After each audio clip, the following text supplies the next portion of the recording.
Good morning everyone. Shrimati Mohardevi Tapadia girls college Jaswantgarh के इस YouTube channel में आप सभी का बहुत बहुत स्वागत है।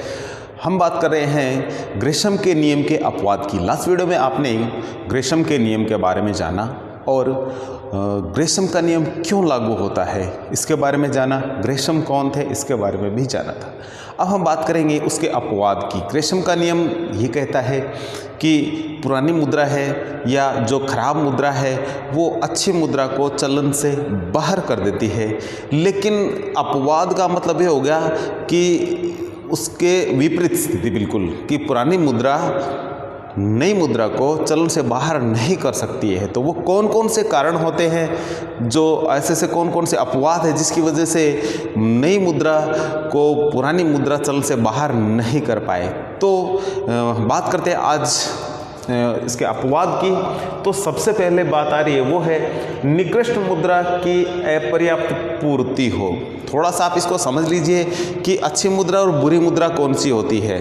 तो अच्छी मुद्रा का मतलब साफ सुथरे सिक्के या नोट हो, और पुरानी मुद्रा या निकृष्ट या खराब मुद्रा कौन से कटे फटे सिक्के या नोट हो। तो पुराने टाइम के जब ये ग्रेशम का नियम लागू तो उस टाइम सिक्कों का चलन था, वो भी सोने के और चांदी की। तो नोटों की बात नहीं करेंगे, फिर भी समझने के लिए हमने बताया आपको कि अच्छी और पुरानी या खराब या जो अच्छी मुद्रा वो कौन सी है।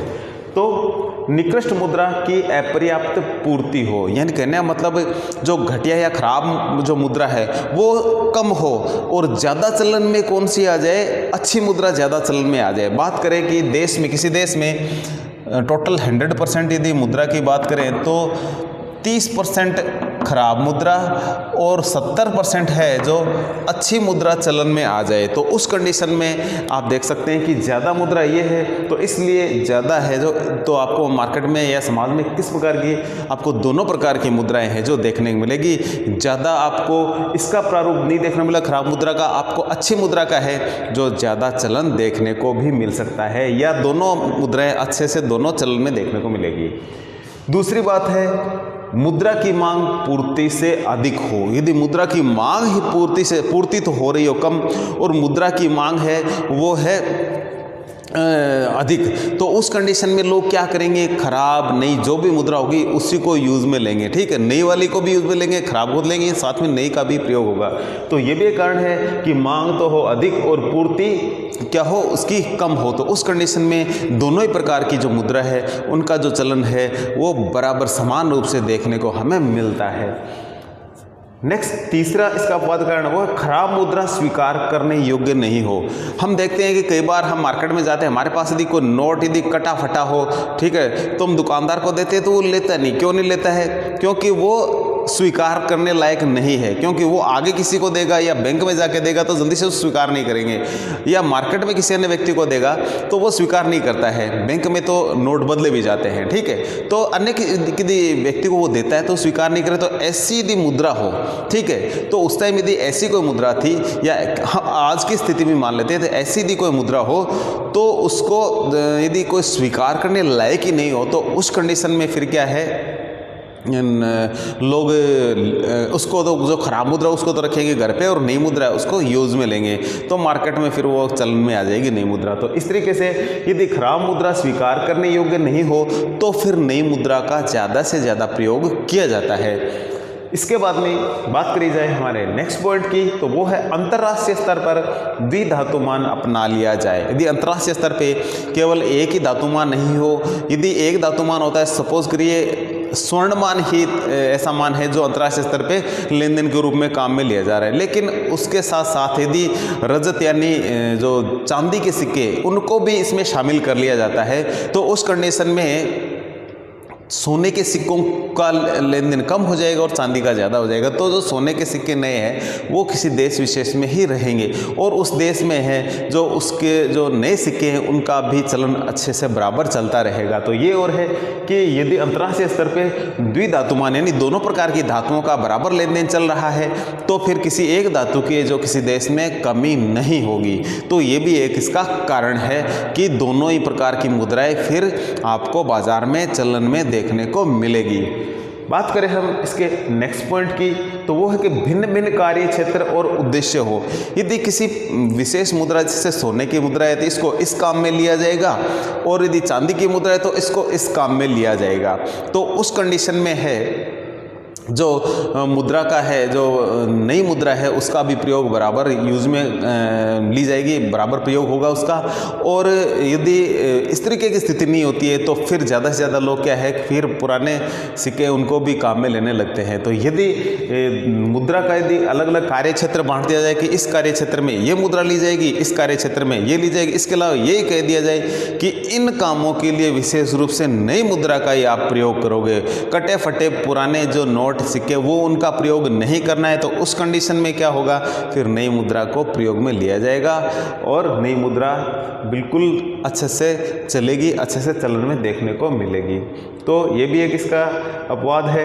नेक्स्ट यदि बात करें निकृष्ट मुद्रा का सामूहिक बहिष्कार, देश में रहने वाले सारे के सारे लोग यदि ये कह दे कि हम लोग पुरानी मुद्रा को आज से काम में नहीं लेंगे, तो वो कंडीशन एक ऐसी हो सकती है कि नई मुद्रा का प्रयोग है जो करना पड़ेगा और नई मुद्रा है जो चलन में अच्छे से आ जाएगी। तो कहने का मतलब ये है, यदि सभी लोग इसका सामूहिक रूप में बहिष्कार कर दें कि इसका प्रयोग नहीं करेंगे, हम तो नई मुद्रा का ही प्रयोग करेंगे, तो उस दिन के बाद जो नई मुद्रा का ही चलन है जो देखने को मिल सकता है। तो ये भी एक कारण है कि सभी लोग एक साथ इसका क्या कर दें, सामूहिक बहिष्कार कर दें कि पुराने हम आज से काम में नहीं लेंगे, सभी नए काम में लेंगे, और पुरानी मुद्रा को नई मुद्रा में या परिवर्तित कर दिया जाए। ठीक है, जो भी देश की जो व्यवस्था है उसको इस तरीके से हो कि पुराने ले और नए दे दे, तो फिर नए का ही प्रयोग होगा। नेक्स्ट यदि बात करें बैंकिंग व्यवस्था की प्रगति हो जाए, यदि बैंकिंग व्यवस्था की प्रगति की बात करें तो यदि चेक से काम होना स्टार्ट हो जाए, अच्छे ज़्यादा से ज़्यादा चेक का प्रयोग, ड्राफ्ट का प्रयोग, विनिमय पत्र का प्रयोग, साख पत्रों का प्रयोग, नेट बैंकिंग, मोबाइल बैंकिंग, वर्तमान आप देख रहे हो नेट बैंकिंग, इनका यदि मैक्सिमम ज़्यादा से ज़्यादा प्रयोग होना स्टार्ट हो जाए तो उस कंडीशन में जो ये स्थिति है, ठीक है, कि नई मुद्रा को पुरानी मुद्रा बाहर कर देती है, तो ये सारा सिस्टम ही खत्म हो जाएगा, कैशलेस सिस्टम हो जाएगा, मुद्रा लेस सिस्टम हो जाएगा, मानिए आप। तो उस कंडीशन में आजकल वर्तमान जो समय है वो बिल्कुल यही चल रहा है, कैशलेस सिस्टम चल रहा है, ज़्यादातर काम है ऑनलाइन किया जाता है, मुद्रा केवल हमारे मोबाइल्स में या हमारे कंप्यूटर के द्वारा हम दूसरे को ट्रांसफ़र कर देते हैं। ठीक है, तो ये एक बहुत अच्छा सिस्टम है जिसमें मुद्रा का लेन देन है बहुत ही कम हो गया। तो वर्तमान हालात में ये सब कुछ पॉसिबल है, लेकिन पुराने टाइम की बात करें तो ऐसा नहीं था उस टाइम। लेकिन वर्तमान में भी ग्रेशम का नियम लागू होता है कहीं न कहीं। हमारी जो सामान्य जो प्रवृत्ति हमें इसी ओर इशारा करती है कि ये नियम लागू होता है। हम देखते हैं कि हम नई मुद्रा को अपने पास रखना पसंद करते हैं, जबकि पुराने मुद्रा को सबसे ज़्यादा यूज़ में लेते हैं। तो ये एक कारण है। तो बैंकिंग व्यवस्था का यदि अच्छे से प्रयोग होना स्टार्ट हो जाए, अच्छे से विकसित हो जाए, तो फिर है जो ये जो सिस्टम है ग्रेशम के नियम का धीरे धीरे समाप्त हो जाएगा। और आने वाले समय में यही देखने को लग रहा है कि ग्रेशम का नियम है धीरे धीरे समाप्ति की ओर है, क्योंकि वर्तमान युग है जो बिल्कुल कंप्यूटर और जो इंटरनेट बैंकिंग है, नेट बैंकिंग है, इन्हीं का है। ठीक है, तो इसका आप ज़्यादा से ज़्यादा प्रयोग करेंगे तो आपको है जो नई मुद्रा या पुरानी मुद्रा का लेन देन कम से कम करना पड़ेगा। तो मुद्राएं सारी होगी बैंकों में और आपके पास सिस्टम होगा, वो होगा इंटरनेट के द्वारा। तो इसलिए ये सिस्टम है जो इस व्यवस्था का अपवाद का कारण बन सकता है। नेक्स्ट है जनता द्वारा भेद नहीं किया जाए। यदि सभी देश के लोग ये भेद नहीं करें कि नई मुद्रा हो चाहे पुरानी मुद्रा, हम तो इसको काम में लेना है हमें, तो ठीक है, चाहे वो नई मुद्रा दे या पुरानी मुद्रा, लेकिन ऐसा पॉसिबल नहीं हो पाता है क्योंकि सभी लोगों को नई मुद्रा अपने पास रखने का चाव होता है, अच्छी लगती है नई मुद्रा अपने पास रखना, तो इसलिए वो ये पॉसिबल नहीं है। और ये पॉसिबल नहीं था, इसीलिए ग्रेशम का नियम ये बना और नियम लागू हुआ। लेकिन सभी लोग यदि ऐसा करना स्टार्ट कर दे कि हमें नई और पुरानी मुद्रा दोनों में किसी भी प्रकार का कोई भेद नहीं करना है, हम दोनों को बराबर काम में लेंगे तो उस कंडीशन में है जो ये अपवाद का कारण बन सकता है। तो इस तरीके से आज के हमारे ग्रेशम के नियम के अपवाद ही समाप्त होते हैं। मिलते हैं नेक्स्ट वीडियो पे नेक्स्ट टाइम, तब तक के लिए धन्यवाद। अपने वीडियो को लाइक कीजिए, वीडियो को शेयर कीजिए, यदि चैनल को सब्सक्राइब नहीं किया है तो ज़रूर करें।